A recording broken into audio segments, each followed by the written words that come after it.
Hypocrite, enlève d'abord la poutre de ton œil et tu verras clair pour retirer la paille qui est dans l'œil de ton frère.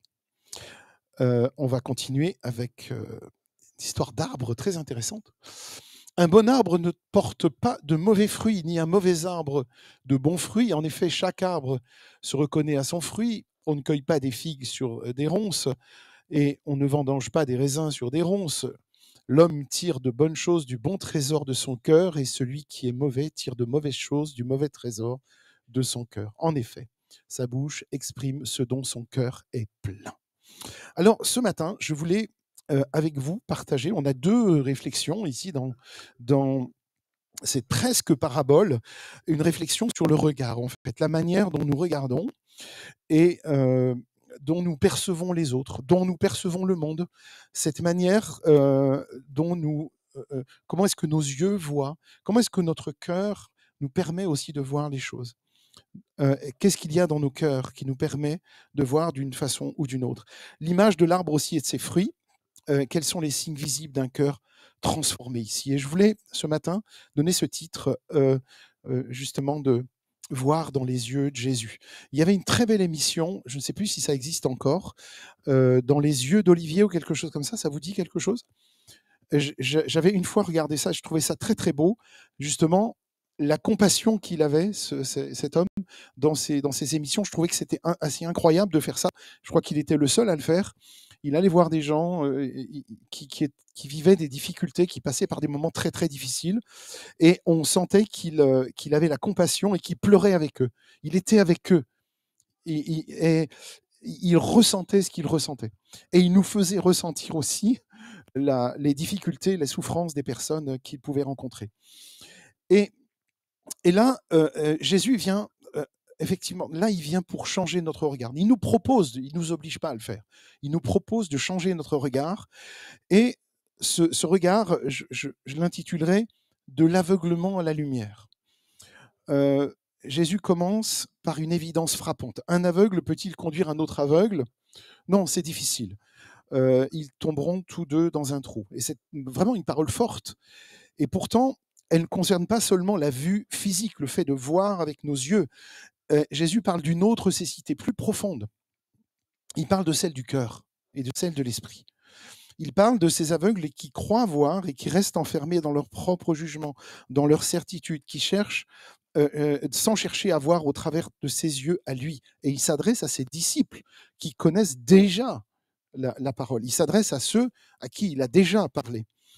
Et donc, regarder avec les yeux de Jésus, eh bien, nous savons bien que notre regard est souvent limité. Notre regard est très limité. Nous regardons l'autre à travers le prisme de nos préjugés, de nos biais, de nos expériences, et parfois de nos blessures, comme tu le disais ce matin, Pascal. Euh, on regarde par ce prisme-là. Et on peut être, d'ailleurs, même, je dirais, facilement bondir en entendant quelque chose qui ne va pas du tout faire réagir celui qui est à côté de moi, simplement parce que ça éveille en nous, ça ravive des blessures. Et, et on peut se sentir blessé par une parole qui n'aura pas du tout été, qui n'a pas du tout été blessante. En tout cas, ce n'était pas l'intention de celui qui nous l'a donnée. Et donc, on peut se laisser aller au jugement, justement, très très vite et trop vite, cataloguer, nous comparer. Et pourtant, Jésus nous invite à un tout autre regard. Et ce matin, nous sommes invités à voir différemment. Pourquoi vois-tu la paille qui est dans l'œil de ton frère et n'aperçois-tu pas la poutre qui est dans le tien? Vous savez, la passion que j'ai pour le bois, vous imaginez déjà une écharpe de bois dans l'œil, vous imaginez la douleur que ça peut représenter. Mais alors une poutre, j'ose pas me l'imaginer. Vous voyez l'image, c'est-à-dire l'image est complètement disproportionnée parce que Jésus veut nous faire comprendre quelque chose. La poutre qui nous empêche de voir, c'est parfois ces choses énormes qui sont dans nos vies. Ça peut être notre orgueil, notre manque d'amour, notre incapacité à pardonner. C'est aussi notre difficulté à nous reconnaître nous-mêmes comme des aveugles qui ont besoin de lumière. Et Jésus est venu exactement pour ça. Il nous dit dans Jean 1, 9, « Je suis la vraie lumière qui éclaire tout homme venant dans le monde. » Et si nous voulons voir clair, il ne suffit pas de mieux observer, d'essayer de mieux regarder, de mieux analyser. Il faut aussi nous laisser illuminer par la lumière de Jésus. Il faut apprendre à voir avec ses yeux à lui, à regarder les autres comme il les regarde lui, avec bienveillance, avec miséricorde. C'est pas facile à faire, mais on y est invité, et s'il il nous a demandé de le faire, ça veut dire qu'on peut le faire. Et là, Jésus va proposer quelque chose d'assez incroyable. Il va nous proposer un regard qui transforme. Son regard à lui nous transforme. Je vais vous citer quelques exemples à la fin. Regardez, avec les yeux de Jésus, c'est voir la personne avant la faute qu'elle a commise. On le voit avec nos enfants, nos petits-enfants, quand ils viennent tout penauds après avoir fait une bêtise, par exemple. Et on ne voit pas la faute, on voit d'abord cet enfant, ces petits enfants qu'on aime, notre enfant qu'on aime, avant sa faute. C'est discerner le potentiel aussi de l'autre. C'est-à-dire que quelqu'un peut avoir commis une erreur, mais ce que je veux voir en lui, c'est toutes les capacités qu'il a, toutes les possibilités qu'il a de devenir meilleur. Et je peux l'y aider, je peux l'aider à ça. Plutôt que de l'enfermer dans ses erreurs. Vous imaginez, pour ceux qui ont peut-être, je ne sais pas, parmi vous peut-être, vous avez vécu une éducation un peu dure, un peu trop dure, où vous vous êtes senti enfermé dans vos erreurs, enfermé dans cette impossibilité d'être aux yeux de celui qui vous aime meilleur que d'être meilleur. Il vous a vu et il vous a jugé par vos erreurs et non plus simplement par le fait que vous êtes quelqu'un qu'il faut aimer. Et donc, voir avec les yeux de Jésus, c'est aimer avant même de juger.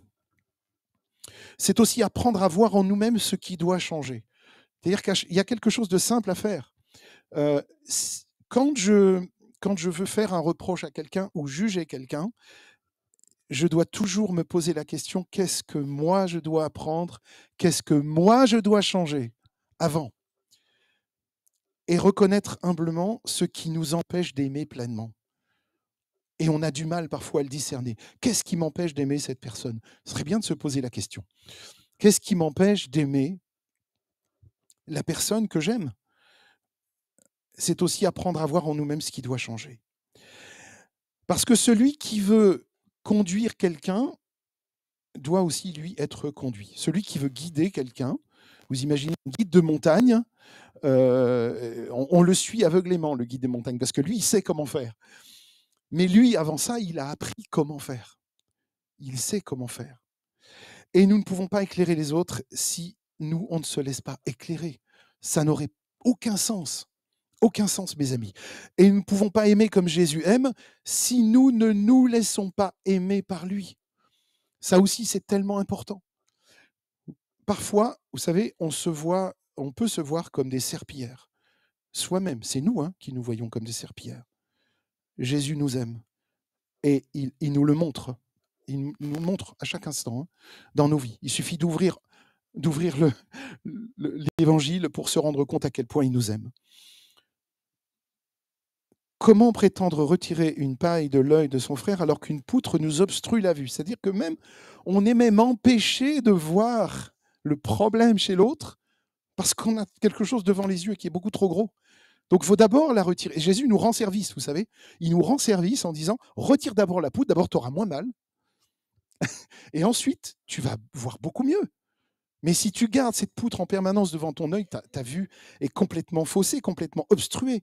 Et donc, la clé pour en sortir, alors, je trouve que ce verset un peu central, le disciple n'est pas au-dessus du maître. Une fois bien formé, chacun sera comme son maître. C'est pas mal. Je trouve que c'est pas mal, ça. Le disciple n'est pas. Pourquoi est-ce que Jésus dit le disciple n'est pas au-dessus du maître? Pour ceux qui ont un métier, une spécialité, une compétence particulière, il faut acquérir des compétences particulières parce que l'IA est en train de tout manger, donc il faut se spécialiser dans quelque chose que l'IA ne pourra pas faire. Mais vous voyez que si vous avez un bon patron ou un bon formateur, il va vous dire: «Il faut que tu deviennes meilleur que moi». Et je pense que c'est aussi dans la pensée de Jésus, sauf que la différence, elle est très importante ici. Le disciple n'est pas au-dessus du maître, d'abord, parce que Jésus veut dire aussi, et il le dira plus tard, si j'ai souffert, vous souffrirez aussi. C'est-à-dire que si je passe par la persécution et par la croix, bah, comme vous êtes mes disciples, malheureusement, on va aussi vous haïr. Mais c'est pas ici ce qu'il a voulu exactement dire. Ce qu'il veut dire ici, c'est que Jésus est en train de nous donner toutes les clés, toutes les compétences. C'est complètement nouveau, ça n'a jamais été dit avant, et il est en train de nous donner toutes les solutions clés en main. Et de toute façon, on ne pourra jamais aimer comme Jésus nous a aimés, puisqu'il a donné sa vie sur la croix pour nous. Il est mort sur la croix pour nous. Autrement dit, notre guérison passe, ici, tu es en train de nous dire, passe par une formation. Et cette formation, qu'est-ce que c'est? Est-ce que c'est aller dans une école biblique pendant 3 ans? Ce serait bien. Mais tout le monde ne peut pas forcément le faire, parce qu'il faut du temps, il faut consacrer une partie de sa vie. C'est quoi cette formation dont Jésus nous parle ici, celui qui est bien formé? Eh bien, c'est un cheminement sous la lumière de Jésus. C'est comme si je marche dans la nuit et le Seigneur éclaire mon chemin.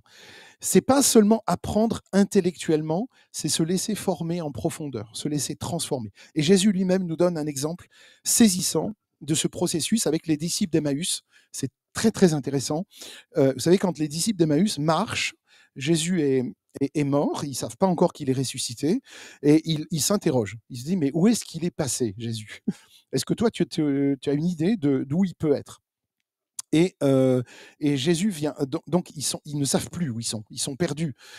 Et donc, ils ne sont pas aveugles physiquement, ils voient, mais spirituellement, ils marchaient avec Jésus ressuscité, ils étaient à côté d'eux, sans le reconnaître. Ils ne savaient pas que c'était lui. Et c'est seulement, Luc 24, 45 nous dit, il leur ouvre l'intelligence aux Écritures pour qu'ils comprennent. En grec, c'est l'herménéos, c'est l'herméneutique, c'est justement le fait de chercher dans les Écritures, chercher le sens. Et Jésus est venu dans le monde pour ouvrir les yeux des aveugles, oui. Et cette guérison, ça ne s'arrête pas à nous, mes amis. Une fois éclairés, on a cette mission que Jésus nous confie. Je vous l'accorde, c'est pas simple, mais c'est de devenir à notre tour porteur de lumière. C'est pas du tout une prétention de dire qu'on est meilleur que les autres, pas du tout.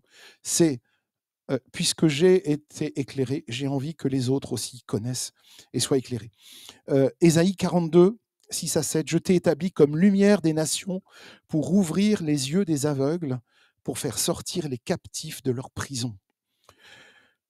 On pourrait en parler longuement des prisons, des gens qui sont captifs de toutes sortes de choses. On va pas en parler aujourd'hui, mais qui sont prisonniers, vraiment prisonniers, qui ont besoin d'être libérés. Et attention, cette mission n'est possible que si nous restons connectés à la lumière du Maître. Et un disciple ne reçoit plus la lumière, qui ne reçoit plus la lumière va finir par retomber dans l'obscurité. Maintenant, je voulais voir avec vous cette histoire d'arbre et ses fruits. Voir clair, c'est aussi agir avec justice. Luc va enchaîner avec cette autre image de l'arbre et de ses fruits. Pourquoi il le fait? Parce qu'il ne s'agit pas seulement d'avoir les yeux ouverts, mais aussi d'en voir les effets concrets. C'est-à-dire que, qu'est-ce que ça va changer? Le fait de mieux voir. Un bon arbre produit de bons fruits, un mauvais arbre produit de mauvais fruits. Et donc, c'est une vérité aussi évidente que celle de l'aveugle qui ne peut pas guider un autre aveugle. Et donc, notre manière d'agir révèle aussi la qualité de notre regard intérieur, la manière dont nous sommes changés à l'intérieur et la manière dont nous voyons le monde autour de nous, dont nous voyons les gens autour de nous. Alors, quels sont ces bons fruits? Eh bien, le contexte nous donne un indice, déjà. Juste avant, Jésus parlait de l'amour mutuel, de la miséricorde, et donc les fruits que nous portons se mesurent à notre capacité à vivre cet amour. C'est aussi simple que ça. Est-ce que nous sommes capables de pardonner, par exemple? Et si quelqu'un vous dit: «Non, non, moi je pardonnerai jamais à cette personne», alors elle peut s'interroger sur les fruits qu'elle porte. Euh, Est-ce que nous répondons au mal par le bien? Si oui, alors on peut se dire oui, c'est bon, c'est en bonne voie. Il y a des bons fruits. Agissons-nous avec générosité et compassion? Alors là, l'exhortation de Jésus est simple, soyez miséricordieux comme votre Père est miséricordieux. Ça nous rappelle que le cœur du disciple est appelé à ressembler au cœur du Père. Et là, si nous nous laissons transformer par la lumière de Jésus, alors c'est nos actions, nos paroles, nos choix quotidiens qui vont refléter cette transformation. C'est-à-dire que tous les jours, on doit faire des choix. Vous êtes d'accord, hein, mes amis? Tous les jours, on a des choix à faire. Et parfois, on ne sait pas trop vers qui se tourner pour nous donner un conseil. Est-ce que là, je suis dans la bonne direction? Alors, on a parfois des bons conseillers, ça peut être nos parents, par exemple. Ça peut parfois être nos enfants. On réunit nos enfants pour dire, là, qu'est-ce que tu penses de cette décision? Est-ce que... Et là, on essaie de s'entourer de personnes justement qui vont nous aider, ce qui est très, très bien. Mais là aussi, on peut avoir, en ouvrant l'évangile, des principes de vie très simples à appliquer et qui marchent. Ça fonctionne. Ça marche. Être miséricordieux comme votre Père est miséricordieux, ça fonctionne. Il n'y a pas besoin de réfléchir plus que ça. Ça marche. Et ça nous rappelle que, justement, le cœur du disciple est appelé à ressembler au cœur du Père. Un disciple authentique ne va pas se reconnaître à ses prétentions spirituelles, mais se reconnaît aux fruits visibles de sa vie. C'est très simple. Alors, je vais vous donner juste un verset qui se trouve dans Galates 5, c'est l'épître de Paul aux Galates, qui nous dit le fruit de l'esprit, c'est le fruit, c'est ce qui produit du fruit, est amour, joie, paix, patience, bonté, bienveillance, fidélité, douceur et maîtrise de soi. Maîtrise de soi, c'est dans la voiture. Maîtrise de soi, ça marche dans la voiture. C'est là où vous pensez à Galates 5.2 et vous dites ah oui, Paul avait dit maîtrise de soi, ok, c'est bon. Le fruit de l'esprit, c'est ça. Et maintenant, je voudrais terminer juste ce message en vous donnant quelques exemples de la manière dont Jésus a regardé. Et là, c'est très intéressant. Parce que ce fruit, c'est pas celui de l'effort humain pour s'améliorer. On n'est pas en train de faire du coaching ce matin en disant 5 conseils pour devenir la meilleure version de vous-même. Vous avez entendu ça souvent? Aïe, aïe, aïe. J'ai un petit problème avec ça. L'intention est bonne, mais si le cœur n'est pas changé, les amis, on peut essayer de devenir toutes les versions de nous-mêmes qu'on veut, ça ne marchera pas. Il faut se laisser transformer par Jésus. L'œuvre du Saint-Esprit dans le croyant, c'est quoi? Alors, regardez maintenant quelques exemples, et je terminerai là-dessus, Pascal. Un regard de compassion. La veuve de Naïm, par exemple, dans Luc 7, le Seigneur, la voyant, fut saisi, écoutez bien, de pitié pour elle. Ce n'est pas une pitié condescendante, c'est une vraie pitié, une vraie peine. Et qu'est-ce qu'il lui dit? Ne pleure pas. Ne pleure pas. Voilà une parole que l'on peut dire, un regard. Le Seigneur, la voyant, fut saisi de pitié. Jésus a donc un regard de compassion, un regard vers le ciel maintenant. Vous savez, quand vous sortez et que vous voyez un ciel bleu et les oiseaux qui volent, c'est magnifique et tout ça, et vous dites, vous regardez vers le ciel. Et Jésus, donc, avant la multiplication des pains, a pris les 5 pains, les 2 poissons, tout à l'heure, on va partager le pain. Et qu'est-ce qu'il a fait? Il a levé les yeux au ciel.